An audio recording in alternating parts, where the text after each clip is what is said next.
Добрый день. Добрый день, уважаемые участники круглого стола. Добрый день, уважаемые Hello коллеги. and welcome to all the participants of our roundtable discussion. My name is Igor Pavlovsky. I'm head of PORA, Arctic Project Development Office. And this is another discussion that we do together with the Gorchakov Foundation. We discuss various aspects of Arctic exploration. We have covered security matters, transit. Today we'll talk about sustainability and sustainable development of the Arctic territories. We started working on this project last year, and I'm happy that we have this kind of lively discussion on the issue because the Arctic is a subject where we do dialogue. This is a matter that we cannot address at a national level only. Russia has extensive experience of working in the Arctic. We have a large number of various Arctic projects, and actually other countries also have a lot they can share. So I'm very happy that we have this another session. And right now I want to give the floor to my colleague and partner, Luiza Brodt.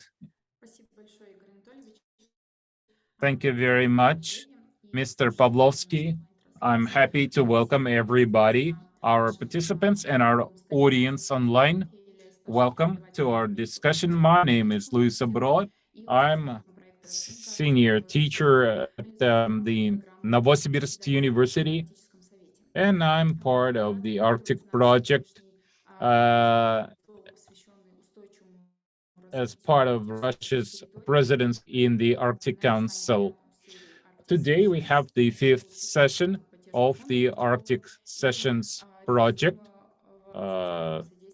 carried out by the Gorchakov Foundation together with the International Journalism Center in St. Petersburg. And we are joined by experts from Norway and Iceland today. We want to discuss what kind of difficulties Arctic countries face today in developing Arctic territories.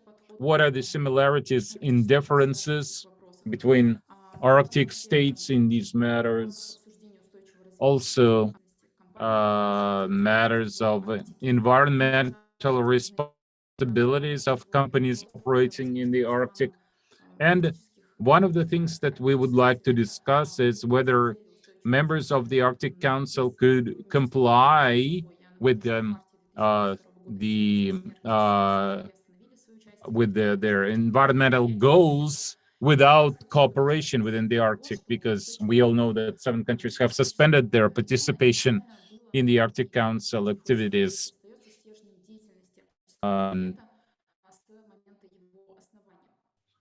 Although the Ottawa Declaration of 1996 says that Arctic states should follow the principles of sustainable development, including economic development, improving the livelihood of people living in the Arctic, maintaining Arctic ecosystems, working groups established, and a ministerial meeting took place in 1998. It was agreed that the Arctic Council should make progress towards its key goal, the sustainable development of this region. Then 2 years later, the first framework document on sustainable development was adopted. It identified key principles that should be taken into consideration when selecting sustainability projects. Then another declaration was adopted saying that sustainability should permeate the entire activities of the Arctic Council. This should not be just something that one working group does.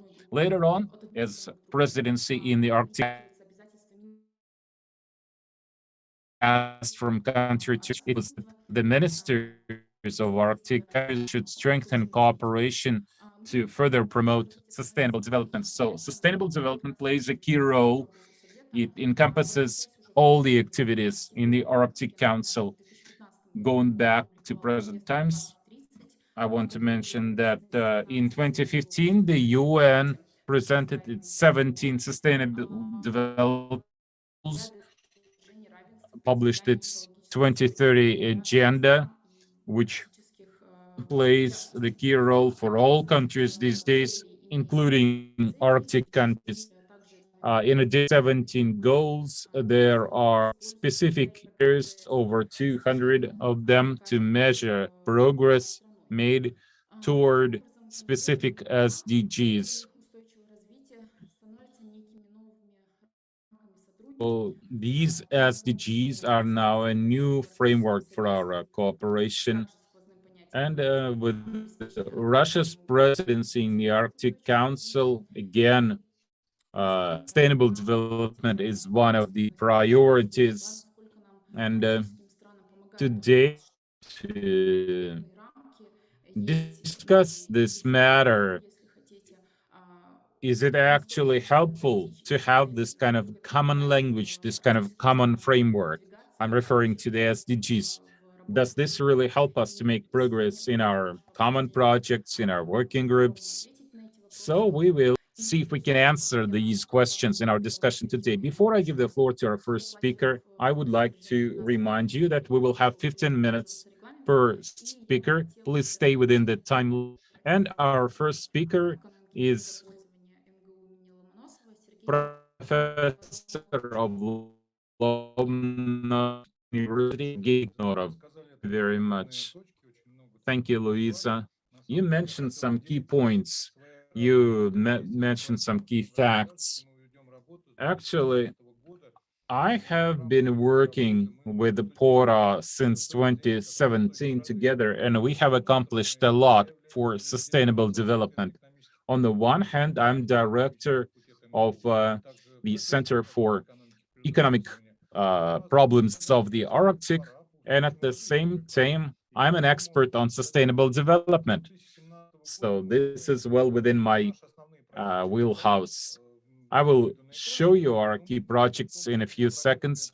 I'll share my screen, but we did some projects on sustainable development in member nations of the Arctic Council.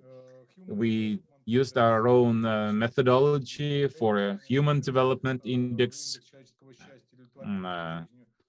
Happy Planet Index, and we also designed at Lomonosov Universities, we designed our own index. We call it Environment Economic Index. This includes pollution, forestation, renewable energy sources, and other indicators that we would integrate, bring together, and then we would show the final number where we are. Out of 8 countries, the Arctic Council, we ranked Russia as one of the leading ones in terms of sustainable development. We also did evaluation for cities, for company towns in Arctic territories. We used again various indicators, social, economic, category A, best cities, category B, medium, and category C. These are cities that the Ministry of the Economy is thinking about shutting down. There are still people living in some of those cities, no operating companies. In some cases, it's possible to move people to another town, or another approach is combining nearby cities, adding the town to a nearby. So very quickly, let me tell you about the projects that we do.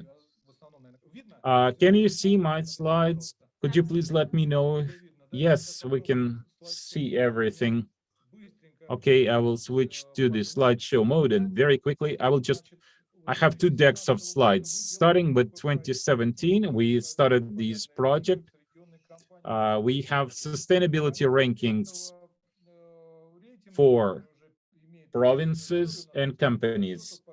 We have published 5 reports on this project, 5 reports on various provinces and 5 reports on the project that we currently put on hold because of the current international situation, and I hope that it gets resolved as soon as possible. We have a project we call the Barents Sea Index. We will evaluate in other countries like Finland, Sweden, etc. But that's a separate subject. I will not talk about this today. So I just wanted to mention that we have been doing a lot of work over the last 5 years. So what is our definition of sustainable development? If you Google this expression, sustainable development, you will probably find 2 answers, no, 3 answers. Is sustainable development, but we should also focus on improving living standards for people. This is something we learned from our colleagues in the UK who were pioneers in this matter. They developed a sustainability strategy, something we still don't have in Russia. We have the concept, but we don't have a strategy. In 1996, we adopted the concept of sustainable development, but we don't have a strategy. This day, it's been many, many years, but we don't have a strategy, yes. But the UK, it has a very good strategy, improving the quality of life for current generation and future generations. They say this is the only goal of sustainability. Luiza mentioned 17 SDGs and over 200 indicators. We worked with all those, but we still don't have a national strategy.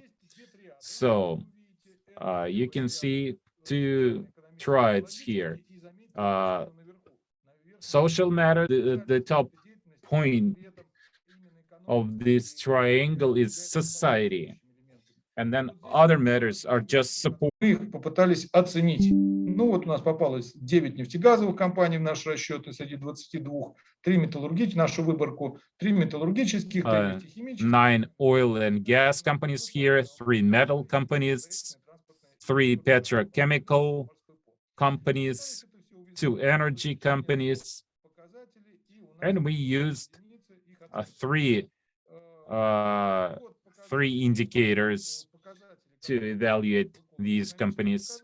So these are indicators that we used for environmental/economic indicators. We used special weights for each of the indicators. Actually, since we only have a very short time, feel free to contact me later and I will send you the full deck of slides and I can explain all these details to you later.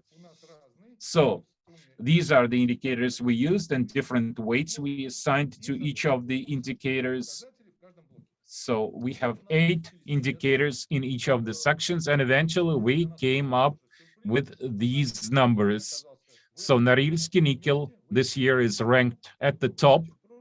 These are this year's results based on last year's data. So these are the top 10 companies ranked in terms of sustainability. We double-checked all this, and this is what we came up with eventually. So that's the first project we did. And now I would like to show you one more deck of slides.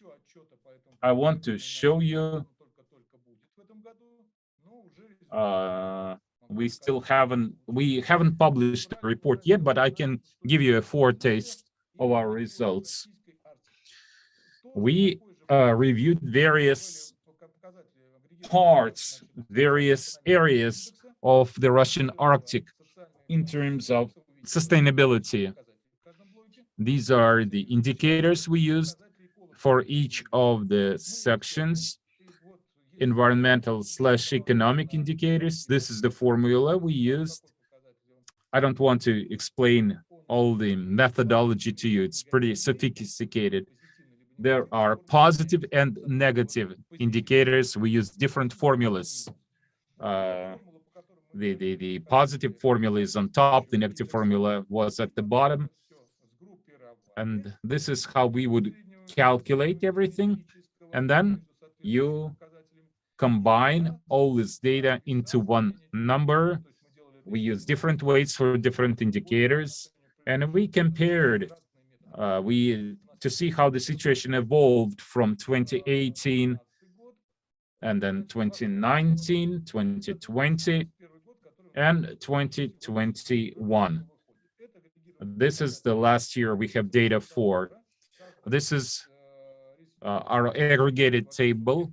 We use color codes like with traffic lights.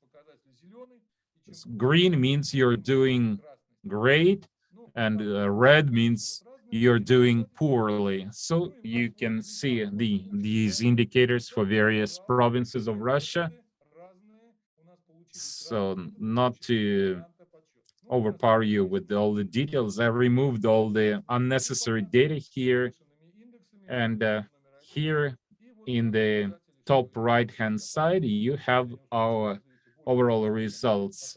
For example, you can see that Yamal-Nenets district is ranked at the top, then Sakha, then Murmansk, then Arkhangelsk, then Krasnoyarsk, then Komi, then Karelia, then Chukotka, and last you have Nenets district ranked at the bottom.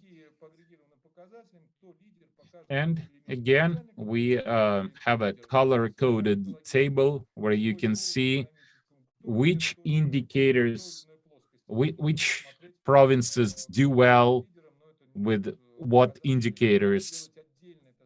So you can have a separate rankings,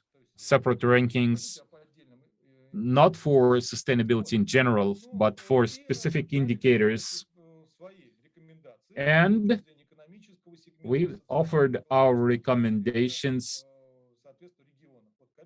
for various specific provinces like Komi or Sakha. And Ms. Maksimova, this is your province. This is Sakha, Yakutia. We came up with some recommendations for you as well. We were able to identify some shortcomings in your province as well. And then these are the rest of the provinces. So for all nine provinces, we offered our conclusions and our recommendations. So this is the kind of work we did. In conclusion, I think I'm running over time. I'm almost done here. Sorry.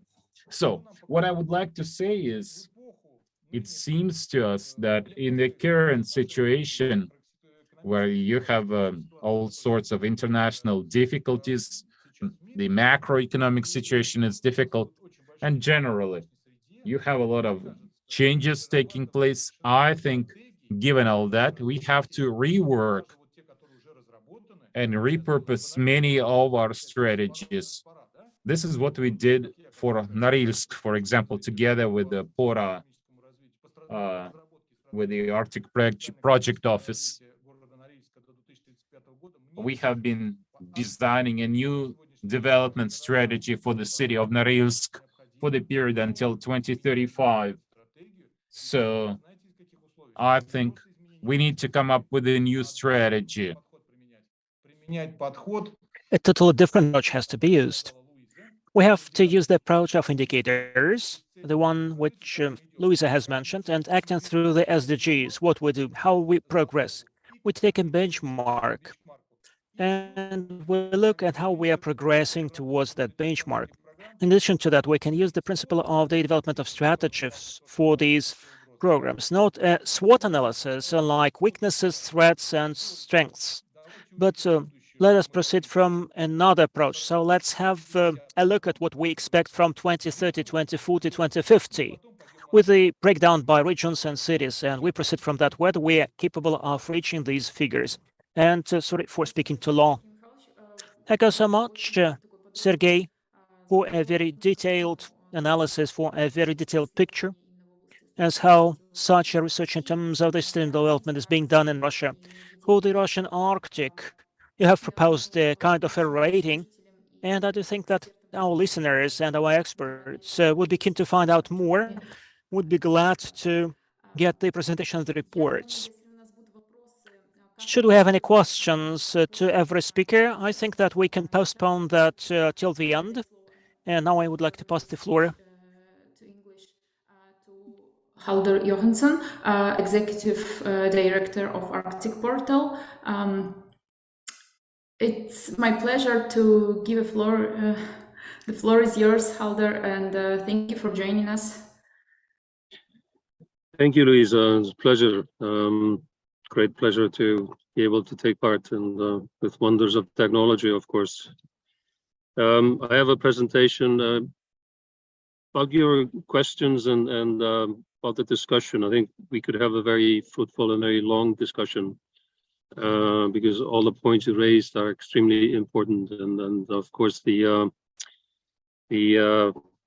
Arctic Council has been very driving force in everything, and we also know that the political situation is well, to call it mildly strange at the moment, and of course this is affecting a lot of our collaboration.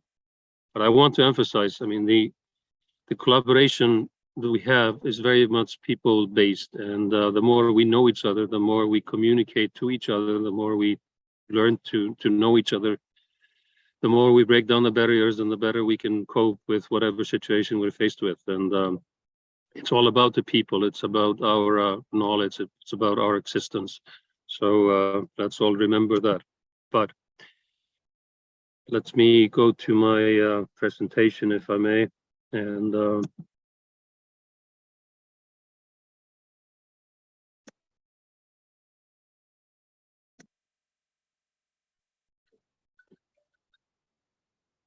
should be shared now. Correct? Yes, see. Yep. So I want to talk to you about why we need regional collaboration. Why is it so important that we collaborate, and how does that affect sustainable development of our region, the Arctic and the North? Firstly, the Arctic Portal that I represent was welcomed in the Arctic Council Ministerial Declaration way back in 2006, actually in Salikard in Russia. We've been working on Arctic and Northern region issues, actually myself, for decades prior to that. And we currently host a lot of websites. We support a lot of organizations, indigenous organizations, higher level organizations like Northern Forum, youth and young professional organizations like Apex and many more, PAC, IS, so forth. So we have a lot of knowledge, and I firmly believe in collaboration. We are leading in data management. We hosted and developed, for example, the Global Terrestrial Network of Permafrost, which is a database that hosts information on permafrost situations around the Arctic and the North. And a lot of the information is coming, of course, from Russia, the Russian region. Such a database would not be possible without international and regional collaboration, and very much the regional collaboration. And this is also the essential tool for regional development. Same with we have the MATI database, Arctic Renewable Energy Database, etc. We work with our Russian friends on the Arctic Languages and Cultures database, and of course with our friends in Northern Forum on a business directory or business platform tool I will mention a little bit later. And we will also host a lot of data layers that are open to use by any and anywhere. We've also been known for our maps that show the Arctic, because illustrations are so important. Something that is possible to use and can understand. You change slides? Yeah, we just. Sorry, can you change slides? Change, sorry? Yeah, the slides are not changing. We just recognize it. Okay. Do you see them now, or? No, we just see the first one. That's strange, because on my screen they're moving. Okay, I'll stop sharing and try sharing again. Sorry, that's strange.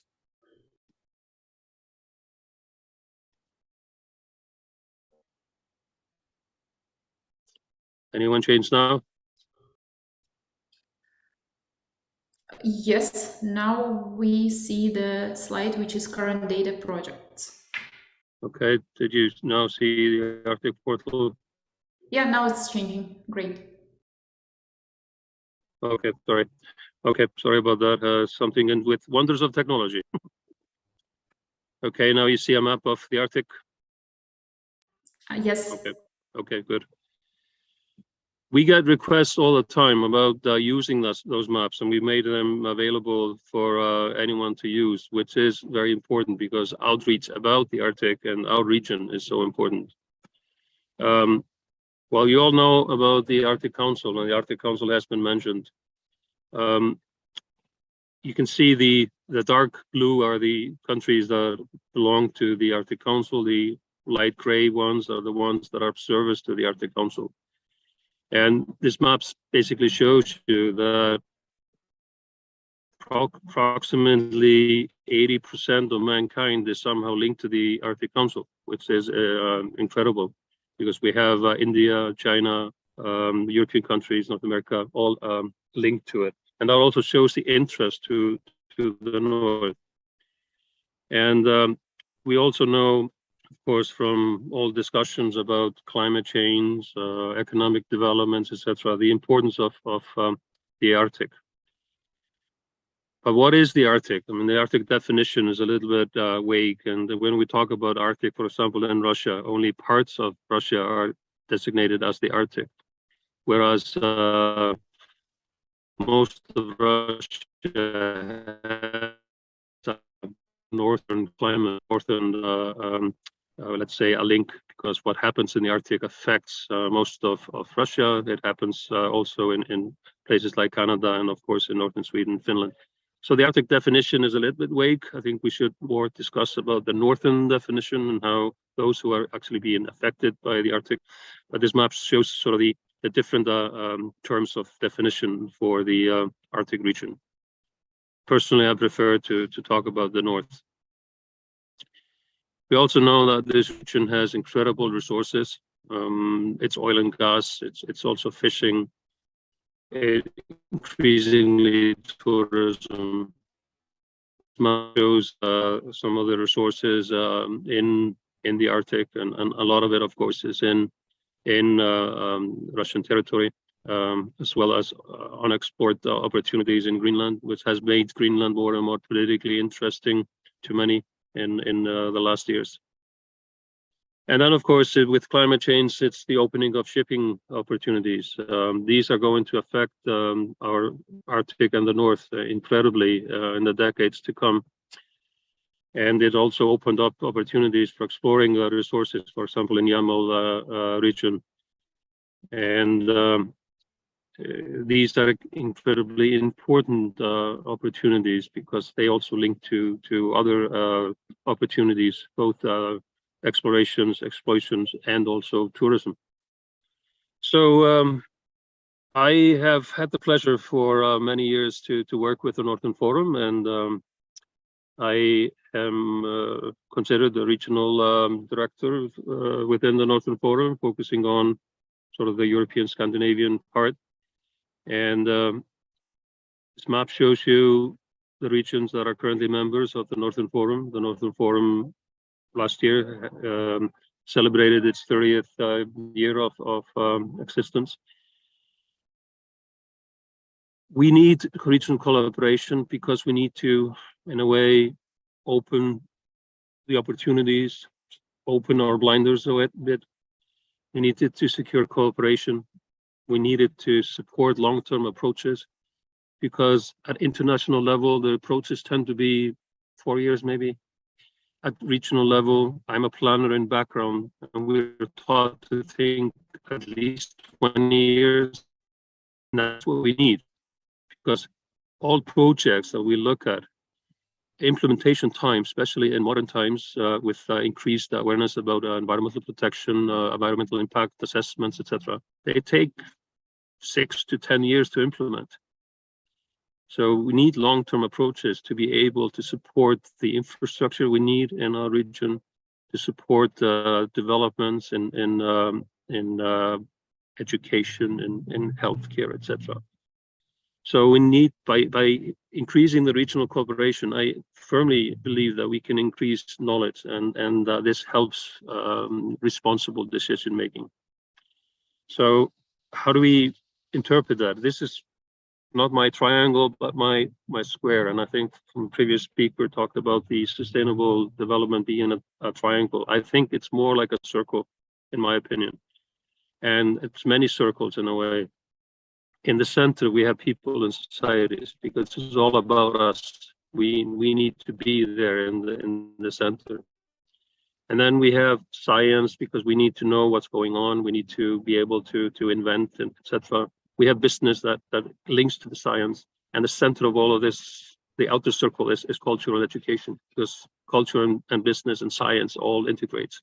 And if we don't understand the culture of the others, we can't do business with them, right? And so forth and so forth. And we have languages, etc. And circumpoling all of that is of course policy, because we have all kinds of policies, both at regional level and also at the international level, national level, and these somehow have to fit. And this we learn more and more these days, of course. And then, of course, the important factor in all of this, and the center of everything, of course, is the environment. Because if we don't have knowledge of environment, respect for our environment, and an environment that allows us to exist, we won't. We know from climate change now that we're seeing extreme weather patterns, winds that are exceeding whatever we've seen before. Even in a country like mine in Iceland, we're seeing things blow away that haven't been blown away ever before. So the strength is just increasing. The pattern is becoming both economically and socially very disturbing. So we have to educate, and this has to happen at all levels, within our region, about our region, and outside our region. We have to be able to preserve our cultures and our languages, and we have to engage our youth. We, for the Northern Forum and the Northern Forum Foundation that we have established to support development in the North, we need a project support instrument. And this has been proven that the most important thing to support regional development and innovation in the Arctic region in the North is funding. The EU is showing more interest now because it knows that funding is needed, and they see it as a certain opportunity to engage European interests into the Arctic region. They're initiating projects now to increase collaboration with Arctic municipalities. The European Investment Bank has been showing that. Of course, we know also the Chinese initiative, the Silk Road initiative, and the Ice Road initiative. Such project support instruments, of course, are very needed, but they also have to be tailored to the actual needs and be beyond politics, if I may use that phrase. And then, of course, we want to help with increasing information and data integration and sharing, because everything we do needs to be based on knowledge, and innovation is knowledge, because education is nothing but expanding the knowledge that somebody got before us. So, you know, it's moving on and on and on with our knowledge. And then again, we need the long-term approach for green transition. And the last, but not least, is the Arctic image. Many people outside of the Arctic or the North have a very strange image about the Arctic. They see it as polar bears and icebergs, and basically it should be a museum that should be kept as it is. We who actually live there, we know that we need to actually respect it. We've always respected it, but we also need to work with it. it is definitely a region of opportunities and threats. We want to engage in the opportunities and minimize the threats, and for that we need, of course, support, but it should be also based on our own knowledge and motivation. So what we Northern Forum Foundation are working on are tools and platforms that can support regional collaboration even more. The Northern Forum has ambassadors that are now working on promotion of regional collaboration on the let's say goals of the people living in the north outside of the region, including in Italy, for example. And we are working on developing tools and platforms that can support that. One of them is an Arctic directory, a directory of businesses and opportunities, culture, tourism in our region. And this is something that we hope to be able to launch officially at a Arctic Northern Forum Council meeting in early December. A few examples of what I've been doing. I know my time is running, but just quickly, I have a background in working on tourism, and that's one of the things we can share very much in the Arctic. I've had the pleasure of traveling widely in Russia. Only this summer, I've been to Chukotka, I've been to Kamchatka, I've been to Khanty-Mansisk, I've been to Sakha, I've been to Vladivostok. So I've been to many of the, well, most actually in the past years, most of the northern regions of Russia, and I see the opportunities. Tourism is definitely one of them. And in Iceland, when we started on this network of information sharing platforms like Signs and an internet portal, etc., tourism was only 300,000 to 400,000 tourists. Now it's 2.5 million tourists. And one of the reasons for this increase is, of course, the access to information and the ease of traveling. And also, surveys are showing that people are coming to our region because they're interested in the culture and they're interested in the nature. So, very impressive network has been built with a lot of cultural information about instances that have happened, about our nature, etc., in multiple languages. And this is something that has helped develop tourism greatly. Outreach in terms of scientific, let's say, fundamental issues like ecology, glaciology, etc. This is something that we're working on, and we want to increase that through our regions. And this is also to be seen as a very important backbone in education. We have the University of the Arctic, very well established in the north, but they're mostly at graduate level. We need to have more initiatives with youth.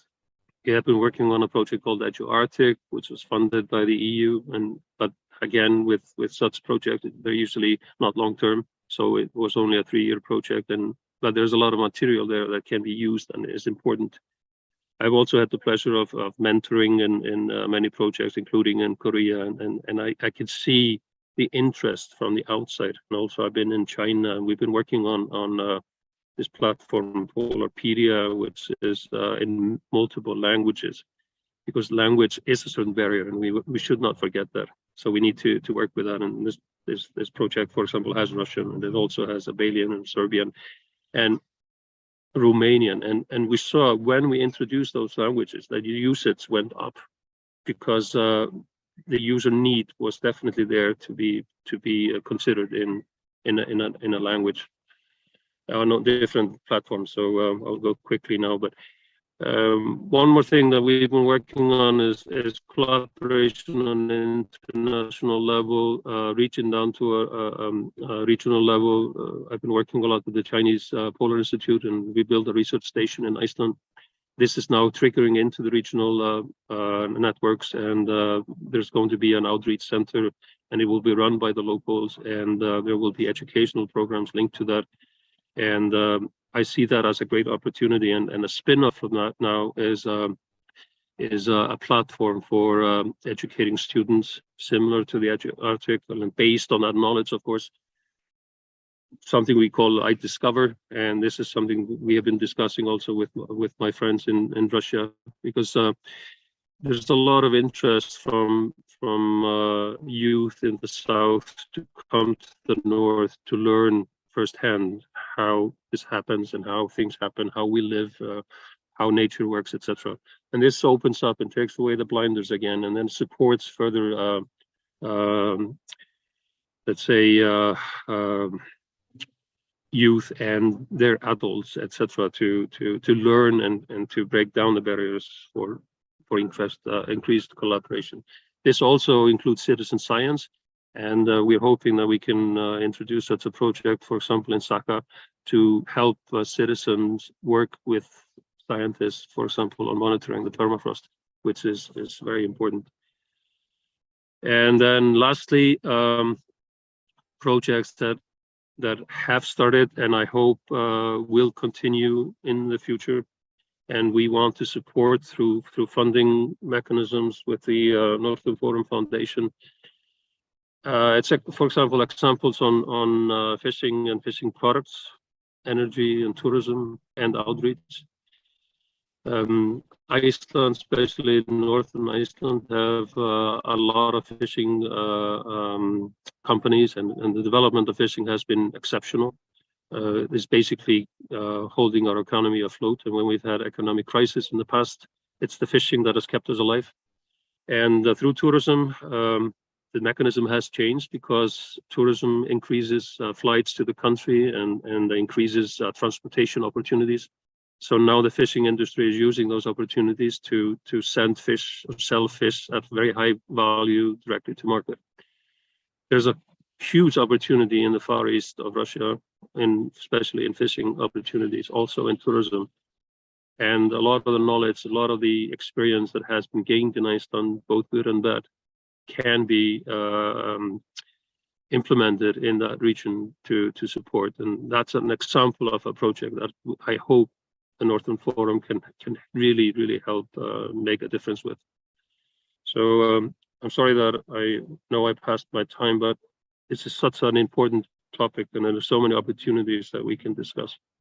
But I will end there, and I'm happy to discuss later, either today or later on. Thank you very much. Spasibo.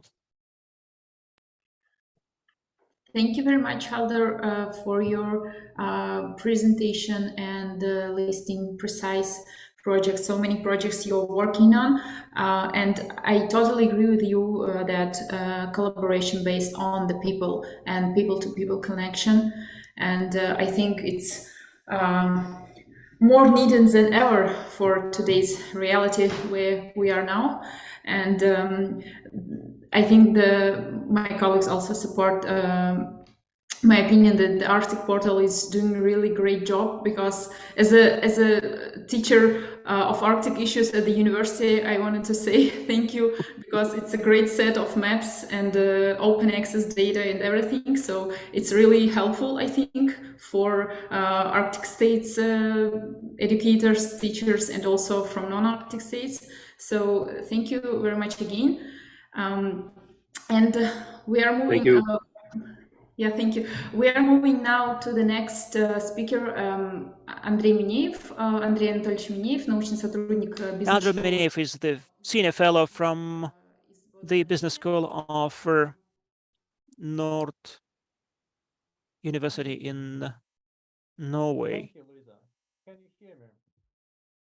Yes. Yes, yes, that was the right introduction of me as a researcher at the Finance Center at Buda University Business School. But this presentation, I present just myself as an Arctic researcher who believes in dialogue and exchange of knowledge between Arctic experts. And the global issues like climate sustainability, they can't wait. So we need to talk and establish and maintain dialogue today.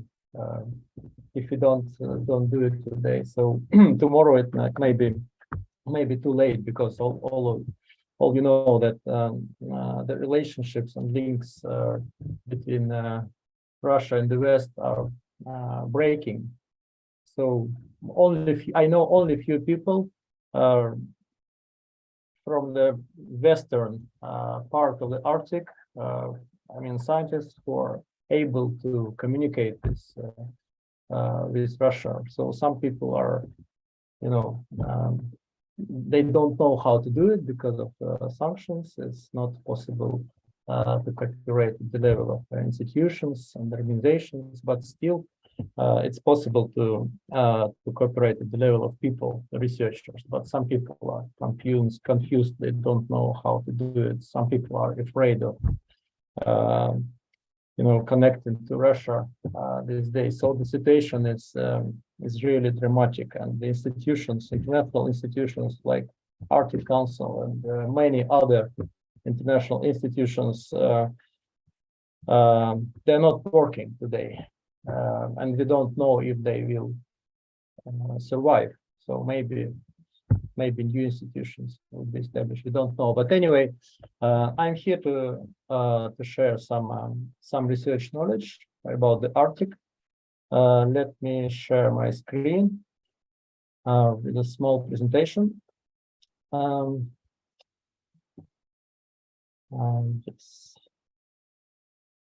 Let's start slideshow. So can you see my presentation? Yes. Yes. Great. I would like to talk about socioeconomic resilience in the Arctic. I guess it's difficult to translate to Russian resilience. Maybe you say устойчивость. Yes, but it's not only this thing.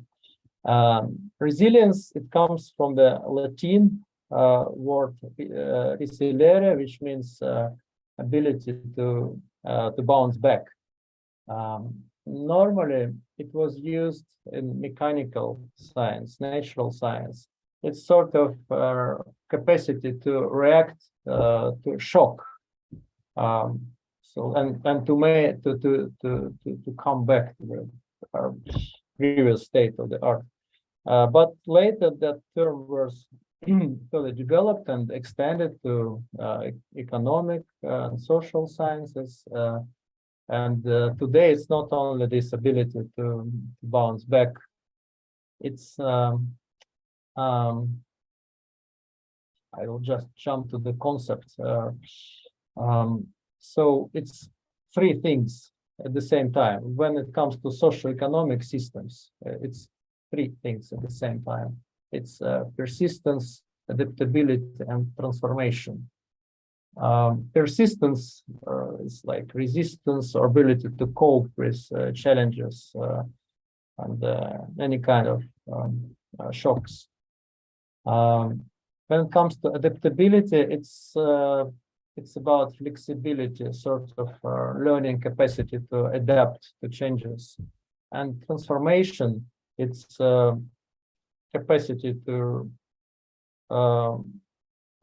transform, to make some structural changes, to come to a new state.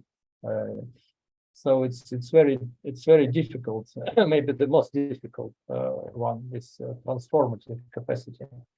But anyway, when we talk about regional strategies, we propose to consider these three things at the same time: persistence, transformations, and adaptability.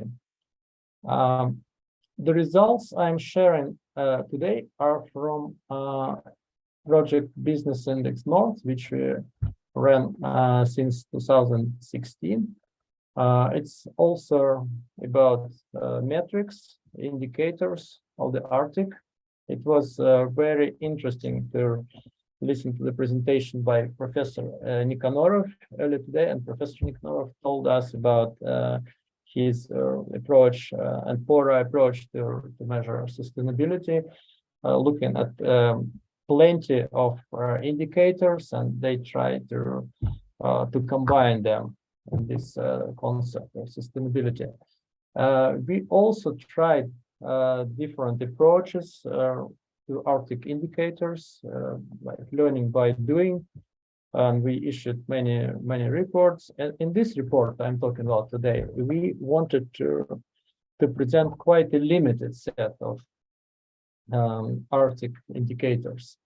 And this is about socioeconomic systems. It's not much about environment. So we did some environmental assessment in other reports, but this time it's about socioeconomic systems. So it's socioeconomic indicators mostly.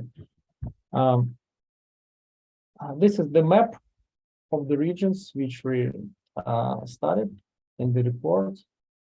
As you see, it's northern Norway, northern Sweden, northern Finland, and part of Russia. And we did a comparative study. It was interesting to compare Russia with Nordic regions. Sometimes it was very difficult technically, because there is a lot of open data.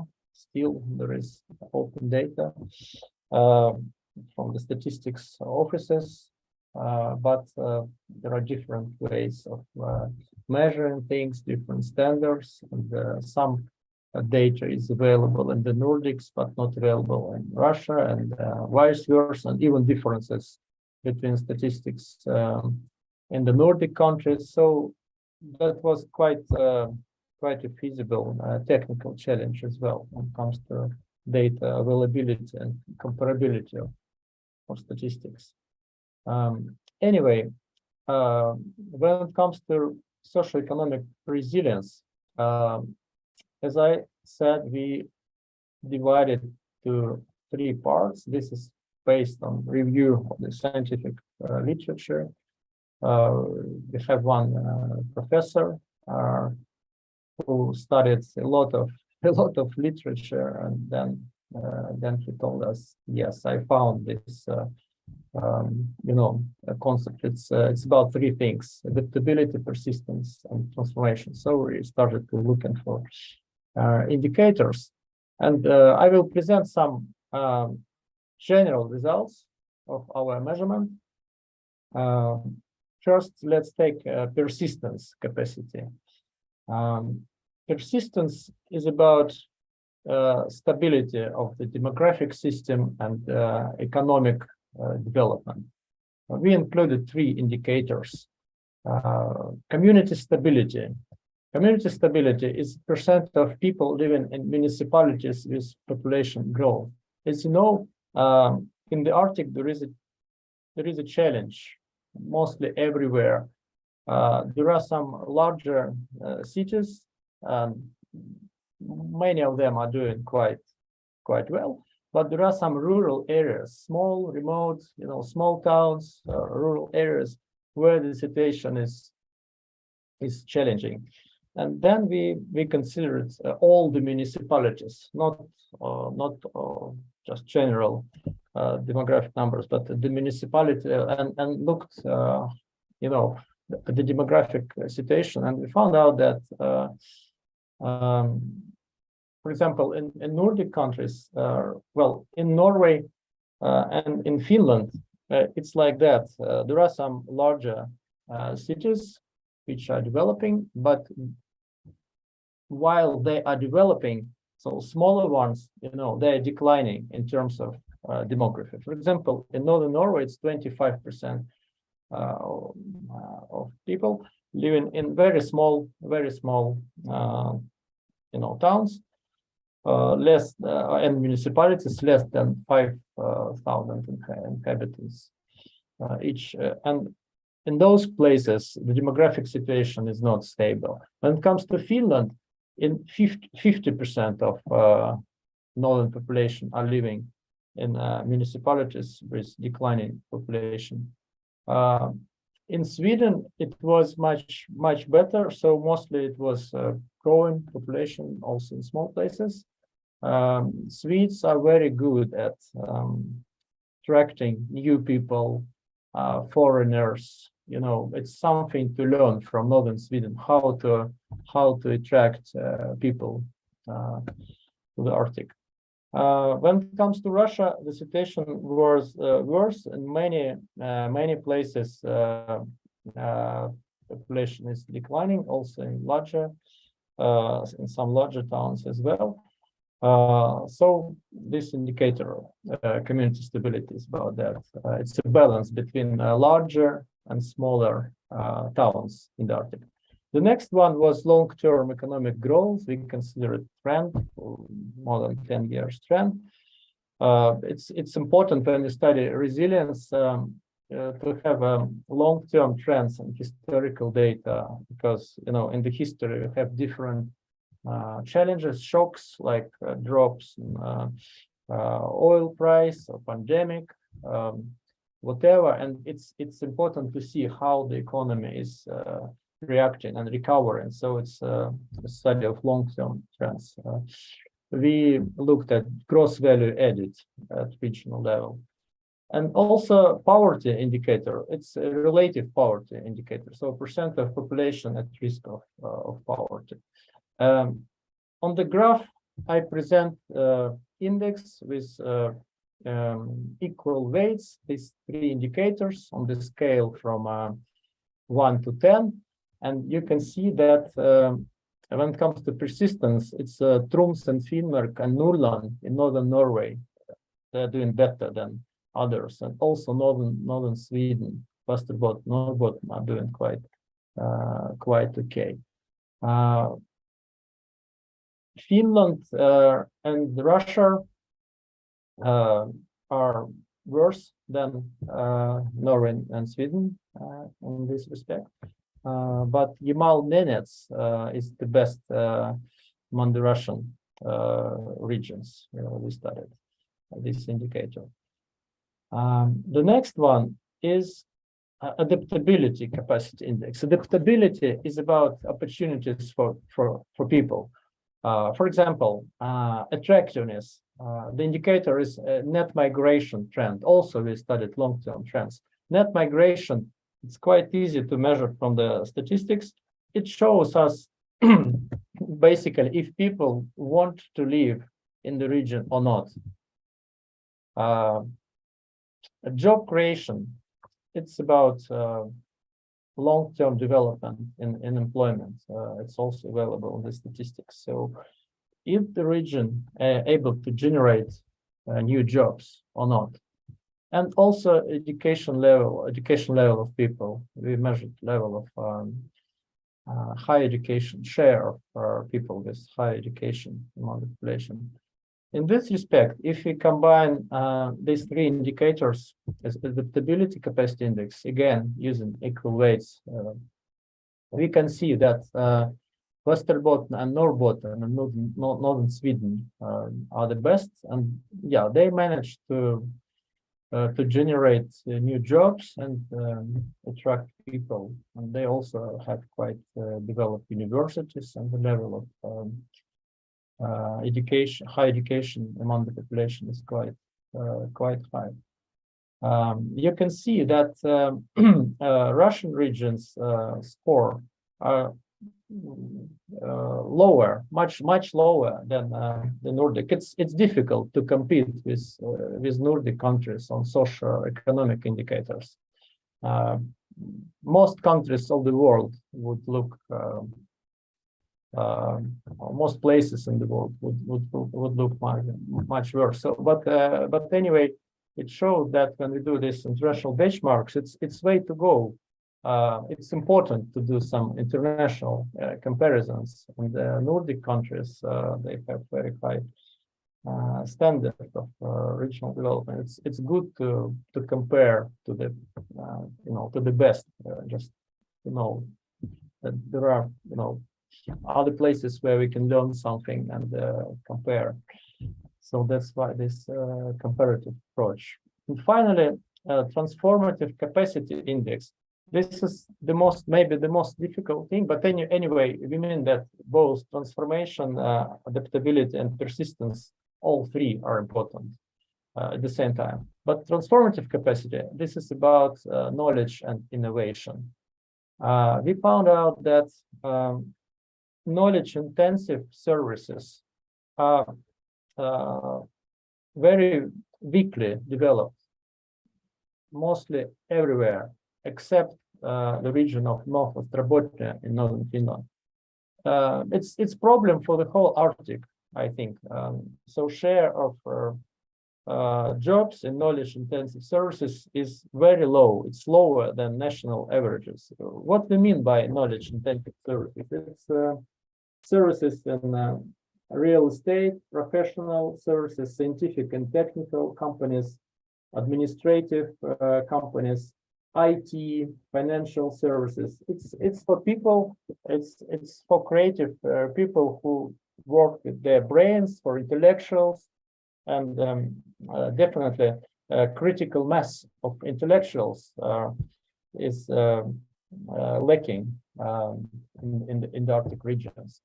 But on the graph, you can see that North Ostrobotnia has quite a high score. It's 8.8. It's because of Oulu region, where they have advanced ecosystem of IT and healthcare, high-tech companies. Actually, as you know, Nokia has quite a big facility in Oulu, but it was a Nokia crisis some years ago, and it was a big challenge for the region. But they managed to develop a strong IT cluster. When it comes to transformative capacity, I know only two examples, only two positive examples. One is from Oulu, Finland, and another one is from small town of Mo i Rana in northern Norway, where many years ago the state iron company collapsed, and because of drop in prices, it was a world trend. And you know, it's like one industry town, Monogorod, when the huge main company has big problems, and the question is what to do. And they managed to transform and build an industrial park of several hundred companies. So the point is that transformation and transformative capacity, it comes to the surface when it's a big crisis. Something bad happens. The main company in the region, like Nokia and Oulu, or that iron company in Mo i Rana, and then it's a question if local community is able. It's about resilience of people, if they're able to build something from this crisis. It's very difficult, and also difficult to measure this transformative capacity. We could found two indicators. As said, it was knowledge-intensive services, percent of employees in total employment, and also R&D in business. It's R&D, research and development staff, per 10,000 capita, but in business sector, it's important to point out that private industry, private companies, if they invest in R&D, this is the core. If you have a huge state-owned company or university with a lot of R&D, that may be great, but the best regions, it comes from UNESCO reports and measurements. So they mean that R&D in business sector is the real indicator of innovative capacity of the region. So private companies have to invest in knowledge infrastructure. So you can see only North Ostrobotnia has top score, and all the rest, unfortunately, it's quite low transformative capacity in the Arctic. So it was a brief presentation of this resilience report. I can share the data set. Actually, today I uploaded the data set on website ResearchGate, and it's possible to find me and get the report and the data set, and you can make your own indicators. if you would like. If you don't like this 1 to 10 scale with equal weight, you can experiment. Yes, when it comes to cooperation on Arctic sustainability today, as I said in the opening of my presentation, the situation is very difficult, extremely difficult. Actually, to be honest, I see only one opportunity today. It's a people-to-people dialogue between Arctic experts and scientists. So organizations are not allowed to to cooperate. Excuse me. The governments can't talk to each other, but still scientists. It's our responsibility to continue this dialogue and share knowledge. And I hope that we can use those models and approaches. And if you would like to use this resilience data set model, you can get that. And I learned a lot from the earlier presentations today from Professor Nikonorov and from Mr. Johannsson of the opportunities of the Arctic portal. So I believe in people-to-people expert communication and knowledge sharing. So we have to share knowledge and don't stop doing that. Otherwise, tomorrow it's too late. So not so many people are able to talk to each other internationally right now, to be honest. Yes, thank you very much. That was all I wanted to present. Thank you very much, Andrey. It was really great to know about the work on business index NOS, and super interesting to see this list of regions where the place of each region. So I think, yeah, we will discuss more in our Q&A session. And I want... Да, я снова перехожу на русский язык. Я хочу предоставить слово Дарьяне. Let me move to Russian. I would like to pass the floor to Ms. Daryana Maksimova, Acting Executive Director of the Northern Forum, Associate Professor of the Institute of Overseas Philology. Daryana, are you with us? Hi, everyone. Am I audible? Yep. Let me specify. I'm no longer an acting executive director.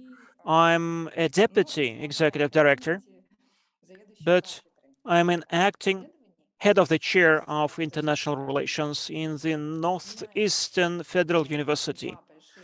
So, and combining these two big capacities, organizations, and therefore I have a lot to tell you on our today's topic, and I'm very glad that such an event is really taking place, and thank you so much to the organizers who are proposing an initiative to bring us all together. And probably I will now share some of our advancements and some future prospects for the development of the Arctic region. Currently, we face a very strong challenge, a major barrier, especially in the Arctic. Over the last 30 years, the Arctic has been a region of peace and cooperation. So, I don't know how to describe the current situation, having a discussion or being in conflict, but I just want to stress that we have had peaceful cooperation over the last 30 years in the Arctic. And I do have some slides as well, because I represent the Northern Forum here. So I would like to tell you in more detail what we do. And I will tell you about our programs and what we do. Все, что мы... Так, не то сейчас.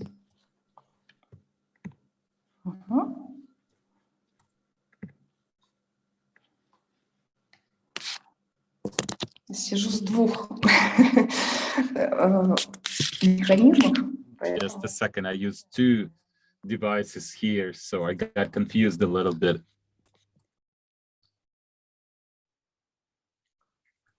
Брать. Just a second here.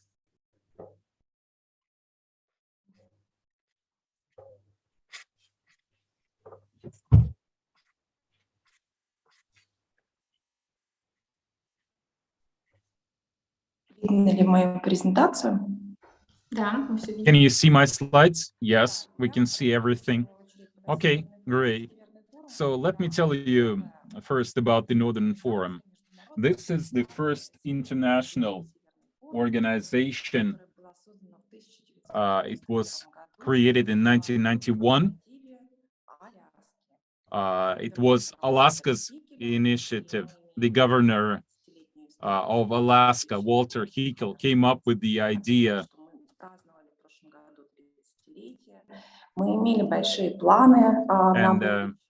And we marked 30 years recently. We had great plans.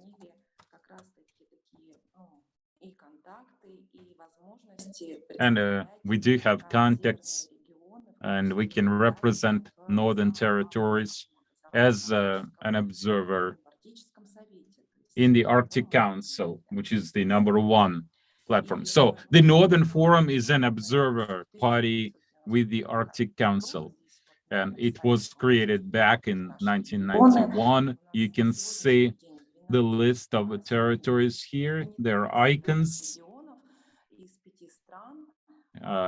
We have 12 member regions from Russia, Finland, the United States, and the Republic of Korea. Straight away, just to make something very clear,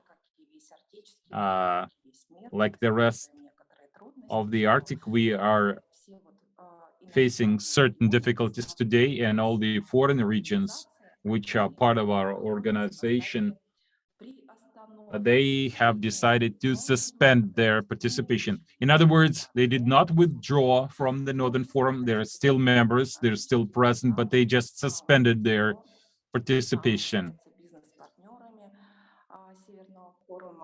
And our portal has been partners with the Northern Forum. So basically, we have been able to preserve the old structure. It is still valid. And our chairman in the Northern Forum, it is Lapland province of Finland. This is the structure of our organization, but since they suspended their participation, we have two vice chairs.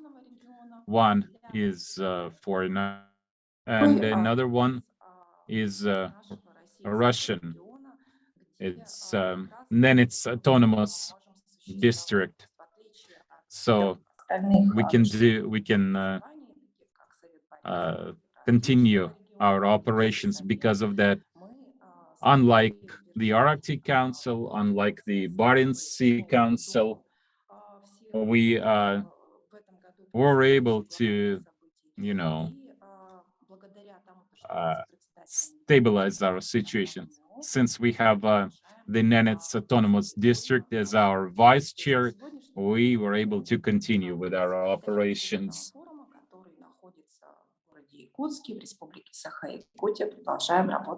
So our operations continue in Sakha because we have the Nenets district as our vice chair. So this is the structure. First, we have the board of governors. These are the governors of our regions. Then we have the regional coordinators committee. These are ministers, heads of regional governments. And then we have the secretariat.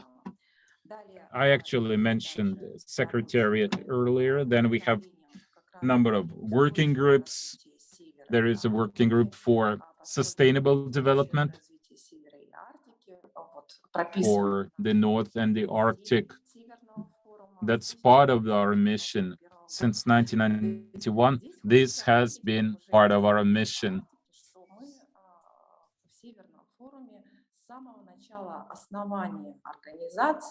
From the very beginning, from the very establishment of our organization, we have been emphasizing the issues of sustainability for over 30 years. And we continue discussing these matters. So we will keep on working on these matters. How to develop in a sustainable way. So this is our secretariat. We have 4 people in the secretariat, but we also have regional coordinators in various regions. They are also part of our team. These are our business partners from various parts of the Arctic. And just to give you an example, we have a province of South Korea that is also a member because they are interested. It's interest-based. A region can become a member even if it's not located geographically in the Arctic, but they do have certain specific interests in the Arctic. They can still become members. For example, Khabarovsk and Kamchatka are Russian provinces which are not located in the Arctic, but they have special interests in the Arctic. That's why they're members. This is again Walter Hickel. He was the governor of Alaska at that time. He came up with the idea to establish our organization. And this was a key decision, a fundamental decision. And the charter of the Northern Forum is our basic fundamental document that we rely on. It contains a lot of fundamental truths that we still rely on in our work. Okay, next, like I said, the Northern Forum is an observer with the Arctic Council. We have the General Assembly of the Northern Forum, which is convened by the Board of Governors once every 2 years. Then we have the Regional Coordinators Committee, which convenes at least once a year. At least once a year. You mentioned Khanty-Mansiysk, the Arctic portal, as our business partner. We had a meeting in Khanty-Mansiysk this year, the meeting of our regional coordinators. And in November, maybe we'll have another event in Moscow, because Moscow would be convenient for all the regions. So we travel, we hop from one place to another.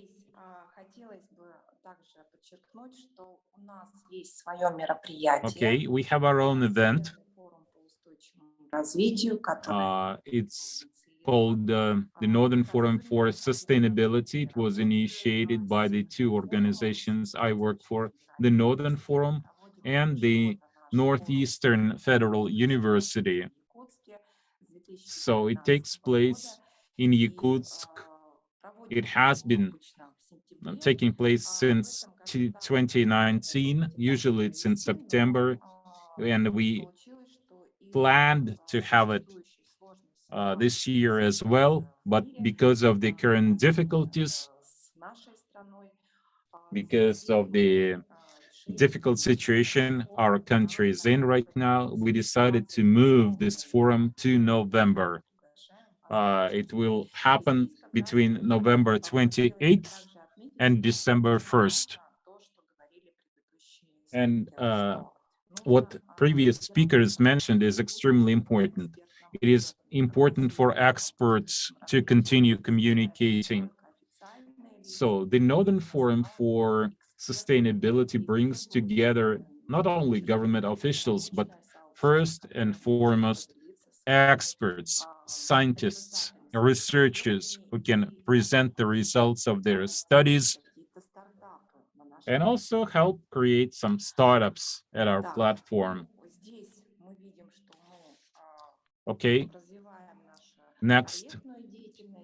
This is a little bit about our projects. We have been working since 1991. The Northern Forum was involved in many their projects in various areas, but in 2015, we decided that our project activities will be structured around our working groups. We use the same approach as the Arctic Council. So on this slide, you can see the list of matters. Basically, it matches the UN Sustainable Development Goals. There might be certain difficulties here when we combine a lot of partners, bring together a lot of experts involved in this work. So this year, when Lapland became our chair last year, we had plans to reorganize this matter so that we don't just have officials in our working groups, but experts as well. It's pretty difficult. We have about 100 people in our working groups, and we only have 4 people in the secretariat. So a large team. It takes a lot of effort to coordinate all the project activities, all the cooperation between various regions, etc., in our working groups. Next, we do a lot to expand our activities. Like, for example, right now, we have established a system of goodwill ambassadors, the Northern Forum Goodwill Ambassadors. These are people with a lot of expertise in sustainable development. These are people who made a significant contribution to developing our partnership. And we have people from various countries as our ambassadors. The list of ambassadors is on this slide, and actually this list is expanding.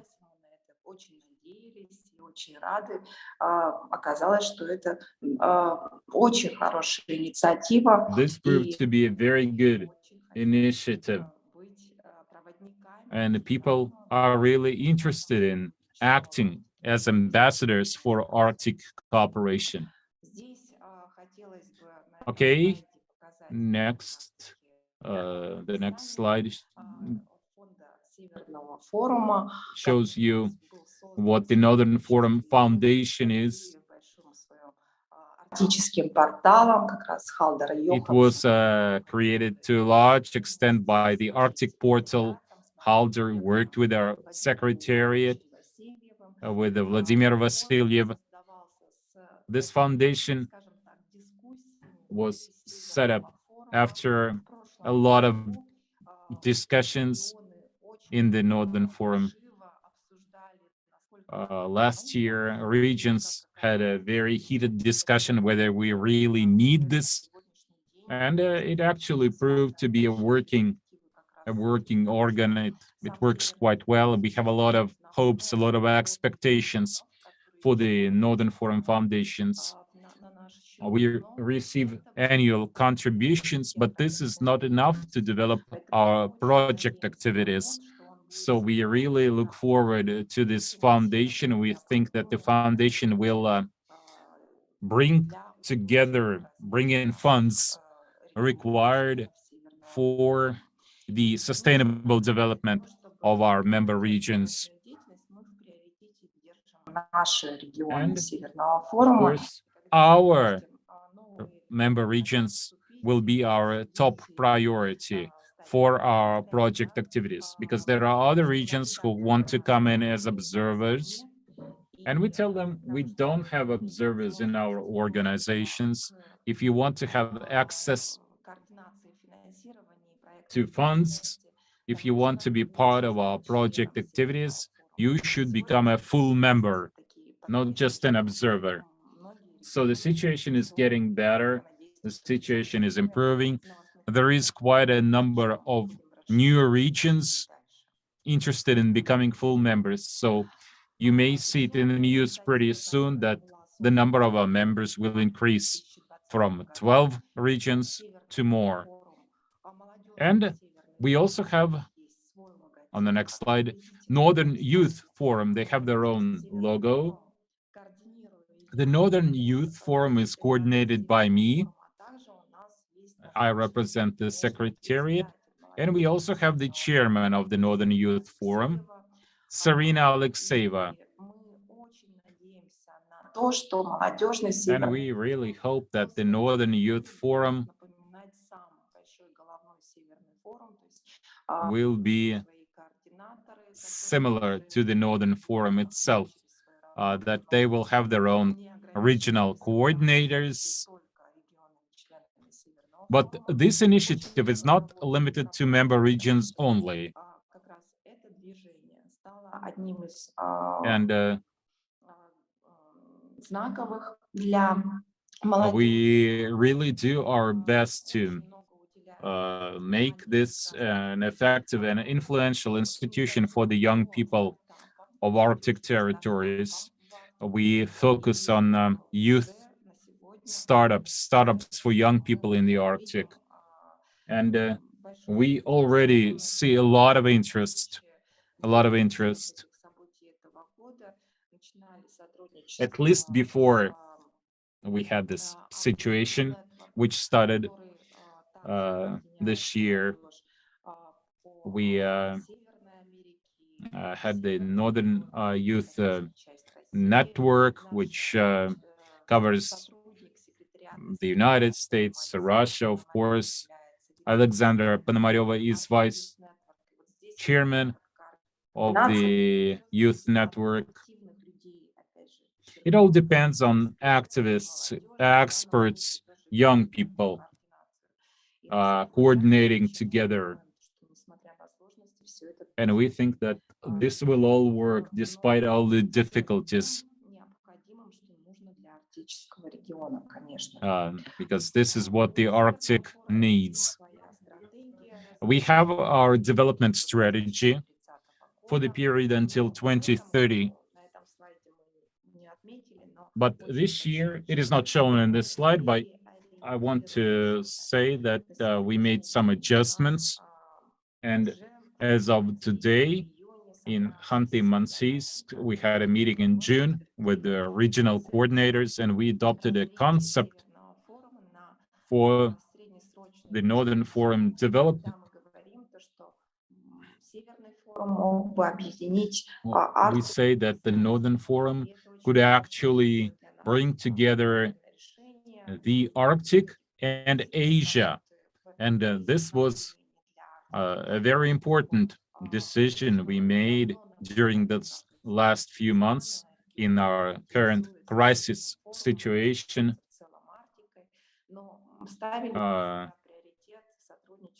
So it is a priority for us to develop cooperation, and we made this decision. We want to maintain the momentum what we had up to this point, up to the events of this year. And we actually see some improvements in, let me show you the banner of the Northern Forum sustainable development. Northern Sustainable Development Forum. At this event, we will create new structure. This is the initiative of the Northern Forum and the Northeastern Federal University. This initiative has been endorsed in Russia by the Ministry of Higher Education and Science. That was a very important activity for the international consortium. They stated that the Russian-Asian Consortium of Arctic Research was set up in June that year, and end of November, early December, we will announce that at the Northern Forum on Sustainable Development. That consortium brought together primarily some education providers from our regions, members of the Northern Forum, also the partners of that international organization also expressed their will to join the consortium. For instance, Tomsk State University or Moscow Hydrometeorological University, as well as the Northwestern Federal University decided to join it. We're open for everyone. Speak about the foreigners. We are trying to reach out to them. Today, the Chinese universities are eager to join us, and other partners from China are in the pipeline, are about to join us. Also, we do a lot of work to attract Indian colleagues. India, as it turned out, is a very interesting country for sustainable development of Northern Arctic. Probably you heard a lot has been a lot of attention has been paid to the climate research, climate change issues. And therefore, we will do anything possible in order to communicate to them on that big topic and other topics as well. Quite recently, I went to Moscow on purpose to attend a roundtable between Russia and India that discussed the potential cooperation in the Arctic region, which was arranged by the UArctic and Northeastern Federal University. We tried to find some experts from India who would be dealing or who started dealing with the Arctic region. And you know what surprised me? India is focusing not only on the climate change, but they are focusing on the indigenous peoples. One of the Indian experts said that this is very important to associate sustainable development and indigenous peoples, because these are them who know how such a sustainable development could be maintained. And people's knowledge in the Arctic region certainly is very much important. We, this year, speak about the energy in the Arctic region, new challenges and new opportunities and new technologies. Initially, we thought that it would be just energy, but the energy of the Arctic region has a very interesting feature as a combination of words which brings together not just energy as a source of energy supply, but that's the energy of a man, energy of the nature, energy of the Arctic region as a process for development, as a sustainable development for the Arctic region. I think that this year at the forum we can start some project-driven activity, which earlier this year seemed to be totally frozen. We have some blocks dedicated to people in the Arctic region. We have certain blocks associated with the northern dimension, with the people, but a man in the Arctic, probably. This is something we have to think together over. And I was very happy when experts said that this is a man not only is living in that region, which is clearly very important, but this is the scientific community. These are the experts who can develop Arctic cooperation between themselves, which has been suspended starting from early this year. That's very important. Sustainable development acquires some new formats. Prior to that, certainly we would pay a lot of attention to the 17 SDGs, but as an international expert, I would like to stress that today we do believe that sustainable development has to be considered as a process, because when everything crushed, when the Arctic Council is no longer operational, we see that sustainable development is needed for international cooperation in the Arctic region. We have to continue our dialogue, and certainly we have to maintain our individual contacts that we have gained. And starting from 1987, after Michael Gorbachev, so the then Secretary General of the USSR in Murmansk, cooperation between the USSR and the Nordic countries was launched. We see a big future in front of us. I would like to thank our partners, Arctic Portal and Nord University. Thank you for joining our session today. I would like to thank Gorchaka Foundation. Thank you for discussing that topic.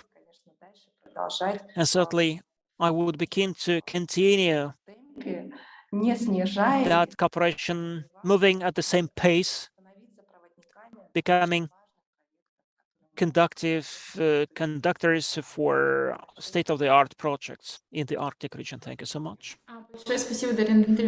Thank you, Ms. Maksimova, for your very interesting report. Thank you so much for your presentation about the Northern Forum. And I remember when I read for the first time a book about Alaska solutions, and certainly I was very much impressed about what so much interesting is there in that book, how many interesting things we can see in Alaska solutions. We are proceeding with Q&A session. We have a couple of questions to our experts, but let me ask the very first question.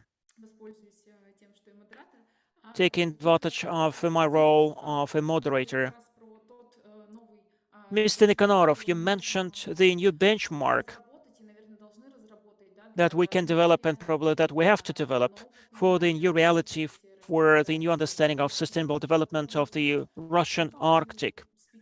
Can you elaborate on that? And probably the speakers would also make several bullet points on that. So what is clearly so important for today? What remains in focus for the Russian Arctic? Thank you so much for this question. In essence, that's a very hard question. I listened to two colleagues who spoke after me, and Andrey Mineev, who showed his benchmark stars. He showed some elements related to certain aspects associated with the development of certain districts. We did the same thing. And for instance, we looked at the Barents macro region, and I kept thinking that we are working from different angles and we were supported by different data, but the indicators look the same. And the Swedish regions were among the leaders in terms of sustainable development and other areas. This is back to your question, what is available there. Again, Andrey Mineev said that we have a lot to learn from the Scandinavian countries. So it means that there are certain regions that in essence are different and the cities are different. And it was noted that some of the regions are dying out. When I made the comparison, I was very much surprised that the regions, the Arctic regions that I'm comparing, for instance, the Barents Marker regions, Norway, Finland, or Sweden are not so numerous, meaning that they are not so densely populated, unlike Arkhangelsk Я просто хочу отметить, что на or Murmansk regions. Today, I suggest that there have to be two elements for benchmark. And first of all, the best practices and the best cities or the regions or the provinces, or the constituted members of the Russian Federation. That would be for our regions a kind of an exemplar. And the second benchmark, let me repeat it once again. I would like us to, at the level of the federation, level of the regions, where Northern Forum, something that I would like to propose as a new vision for our cities and regions by 2050, for instance. And we would proceed from that vision, and it would be our benchmark. And it doesn't matter what it is, actually, either a social, environmental, or sustainable development indicator. Probably we'll have triangles or circles. Just in my case, a man is on top of that pyramid, whereas in the circle-centric approach, a man would be in the very middle of the circle. But anyway, man is of paramount importance, and improvement of the well-being of man is certainly the founding feature for our benchmarks. I would bring together all these features, all these factors, and would develop certain scenarios, an innovative scenario and inertial scenario, which would show how we could prolong the trends and tendencies and a rational approach. And after that, I would see whether these indicators change if we use all the three of them. Thank you so much, Mr. Nikonorov. Really, we have a lot to discuss, especially in what concerns imagining what we'd like to see by 2050, by 2040. We have a question to Andrey Mineev from the viewers. What measures can help to popularize the Arctic regions among IT specialists? How can we? And certainly it would be very difficult to take it. But if we look at what is available already today, some examples again, these regions are for northern part of Sweden, Västerbotten, for instance, the cities of Luleå, Ito, Umeå, they can boast very strong, very influential technological universities that are very well integrated in the corporate structure. Ericsson from Sweden, for instance, has an office there, and it has a lab in that university.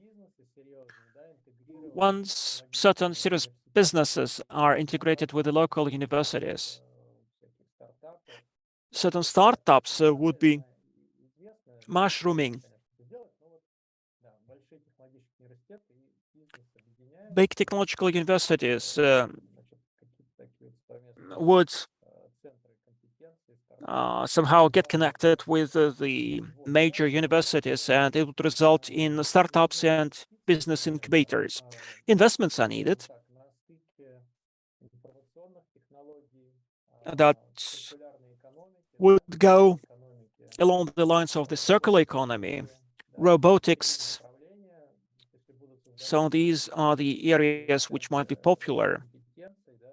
If we set up such competence centers, some small technological centers, even if they are not too big, but it might be a network. And this way, it can be a source of development for the regions. Thank you so much. Really, I can remember when 4 years ago I drive to Umeå University, and I failed to find an apartment because all the apartments, all the hotel rooms were totally booked. And for a couple of months, I was looking for a short-term practice or internship, and that's a northern city, but you see, everything was booked. Probably that could be regarded as an indicator how long it takes you to find an accommodation in a city. Västerbotten, with such a high rate, is quite popular. Thank you so much. Do I have any more questions? Probably the speakers have any questions. Some final comments? Yes, please. I would. Can you hear me? Yes. Yep. Okay, good. Well, yeah, I would like to make a comment. I think well, one of the things I wanted to ask Andrey about was, of course, the initiatives from the local governments or the regions, because such statistics, they are so affected by the initiatives that are created within the communities. And we know that especially from Scandinavia. Tax exemptions, benefits. We have, for example, in my country, we have R&D tax exemption with make a huge difference. And now in the COVID period, this is what increased. We also have recently implemented actually some benefits are related to domestic flights so that we can get a 40% discount when we fly down to Reykjavik. All of these are so important. So when you put together the statistics, you have to know what these actually mean, because it's essential. Because if you want to move up north, okay, it looks great on paper and it's very sort of like cozy and whatnot, but it has to be in reality, it comes down to money as well. I mean, do we have educational structure for the kids? Do we have kindergartens for the children? Do we have a job for the spouse, etc.? I mean, these are very important. So it has to be a balanced approach. When we've seen a lot of, especially like I've seen that in my country because I've been involved in planning for a very long time. We've seen big initiatives going into the countryside or rural areas of the country, like aluminum smelter. And this was in practice to solve the problem of everything, and then it would increase the population.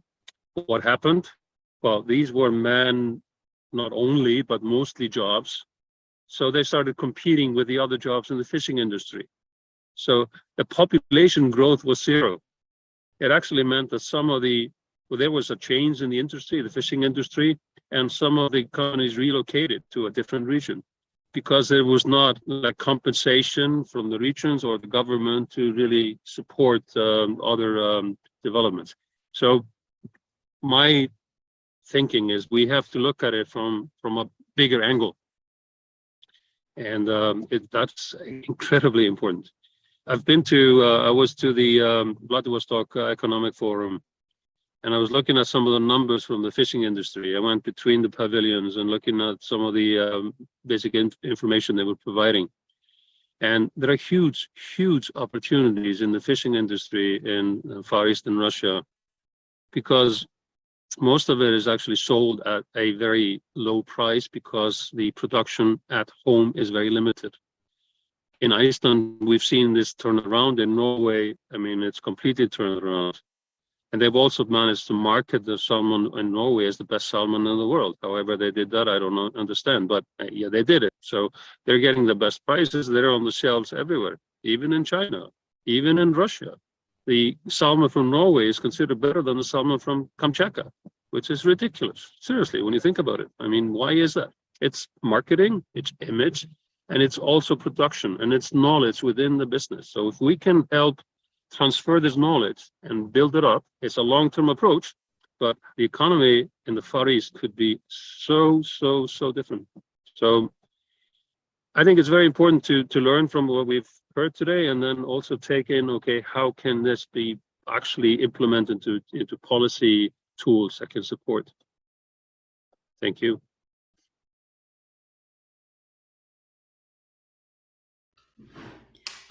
Yeah, thank you, Halldor, for your words. And yes, still, indeed, very a lot of, very important and a lot of questions we should solve in sustainable development issues in general.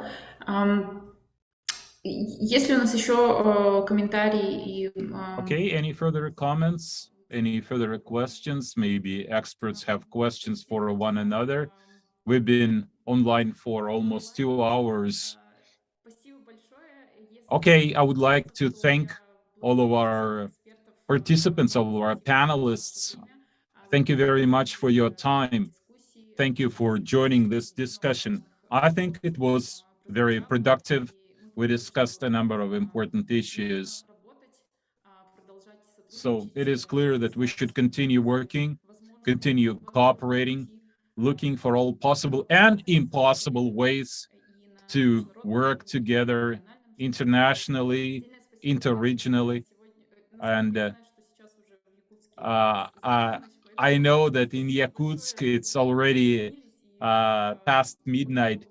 Thank you very much for joining at this time of the day or at this time of the night. For you, Halldor, also for joining us.